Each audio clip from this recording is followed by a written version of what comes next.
My name is Alina. I was 19 when my world began to spiral in ways I couldn't have imagined. I lived in a small town near Manchester with my father and younger brother, Cian. My mother passed away when I was little, so my father tried to raise us on his own, strict, controlling, and cold. I had been secretly dating a boy from university, Liam. He was kind, soft-spoken, and made me feel like I mattered. We would meet between classes, talk for hours in cafes, and sometimes sneak out in the evenings to watch the stars. Our relationship was innocent at first, but over time, it became more intimate. I thought I was careful, but fate had other plans. It started with nausea, then dizziness. I thought it was stress, exams, my father's temper, Cian's strange behavior at home, always watching me, always in my room when I didn't ask him to be. Something felt off, but I brushed it away. One evening, my father came home earlier than usual. I was in the bathroom, throwing up again.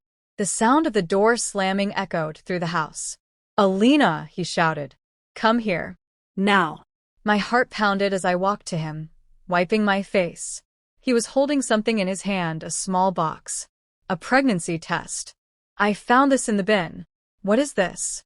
I froze. Words stuck in my throat. I hadn't even taken the test. It was Cian's girlfriend who had visited days ago. But how could I explain?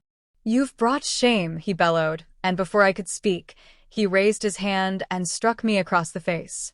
Pain bloomed, but it was the betrayal that cut deeper. I ran to my room and locked the door, curling into a ball, sobbing into the silence. That night, Cian knocked on the door. "You shouldn't have lied," he whispered from behind the wood. "Now everything's messed up." His tone sent chills through me. There had been moments, strange ones, where he'd entered my room uninvited, touched my arm too long, looked at me in ways no brother should. But I had always ignored it. Family couldn't harm you, right? The next morning, I fled. I went straight to Liam's house, tears streaming down my face. When I told him everything, my fears, the test, the pain, he held me and cried too. He insisted we go to the doctor. The truth shattered me. I was pregnant, and the dates didn't match what I believed. They pointed back to a night I had blacked out. I had felt dizzy, groggy. I thought I had just been sick. But now I knew. It wasn't Liam's. And when I told the doctor, when I described the timeline, the symptoms, and the strange visits from Cian, she froze. "Alina," she said gently, "this might not have been consensual. I think we need to involve the authorities." I broke down. The investigation that followed tore my family apart. My father refused to believe it at first. But when the truth came out, Cian's messages, hidden recordings, even his confession, my father collapsed. "I failed you," he whispered. "I didn't protect you.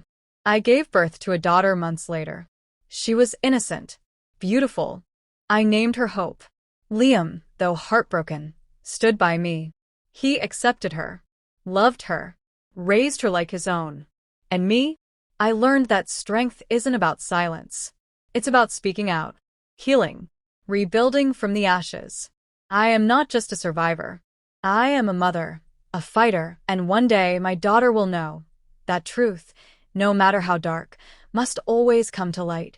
Months passed, and I tried to move on. Liam had become my safe place. Every night, he'd hold me close, whispering, "You're not alone anymore." His love for my daughter, Hope, was genuine, even though she wasn't biologically his. But something in me remained broken. One night, after putting Hope to sleep, I sat in the living room, staring at the flames in the fireplace. Liam walked in and placed a file on the table. "What's this?" I asked. He hesitated. "It's about Cian. He's applied for parole." I froze. He had been sentenced to 8 years, but it had only been 2. How could he already be trying to come back? I could feel my chest tightening. The thought of him walking free made me sick. Over the next few days, strange things began happening. I would find the front door slightly ajar, even though I was sure I locked it. One morning, I found Hope's baby monitor unplugged. Another night, her toy bear was missing, only to reappear on the windowsill facing outside. I told Liam, but he insisted it was just my anxiety.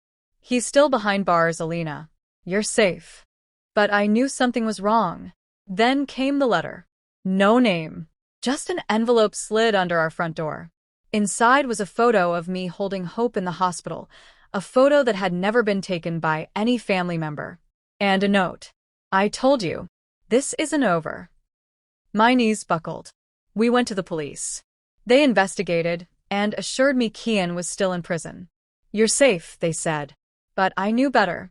One night, Liam had a work shift, and I was home alone with Hope. As I rocked her to sleep, I heard a noise downstairs. A soft creak. Then a whisper. Alina. My blood turned cold. I locked the bedroom door and called Liam, but there was no signal. I tried the police, but the call didn't go through. Suddenly, the power went out. The baby monitor screen flickered, then shut off. I held Hope close, backing into the corner. Then a knock. On the bedroom door. Alina, came the voice again. It's your brother. He was out. He was here. I clutched the emergency pepper spray Liam had bought me. My heart pounded like thunder. The doorknob turned slowly. Then bang. A loud crash echoed from downstairs. Screaming, Hope cried in my arms. The door burst open. But it wasn't Kian. It was Liam. His face was bloody, his clothes torn. He's in the house, he gasped. He attacked me outside. We barricaded the door, dialed the police again, and this time the call went through. The next few minutes were a blur of sirens, shouting, and officers swarming the house. They found Kian hiding in the basement, with photos, recordings, and journals. He had escaped prison 2 weeks ago. He had been watching us, living in our old shed. Planning. Waiting. He never spoke a word as they dragged him away, but his eyes never left mine, cold, unforgiving. 3 years later, Hope was in school. Liam and I had married in a quiet ceremony. Life was peaceful again. But scars remain. One evening, I walked into Hope's room to say goodnight. She looked up at me with her bright eyes. Mom, why don't I have a real dad like the other kids?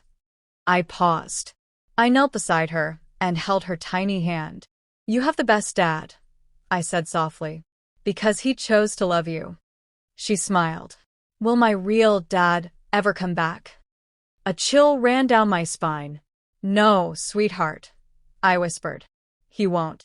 But as I kissed her forehead and turned off the light, I paused at the door. Because on the windowsill was the same old toy bear I had thrown away years ago. And the window?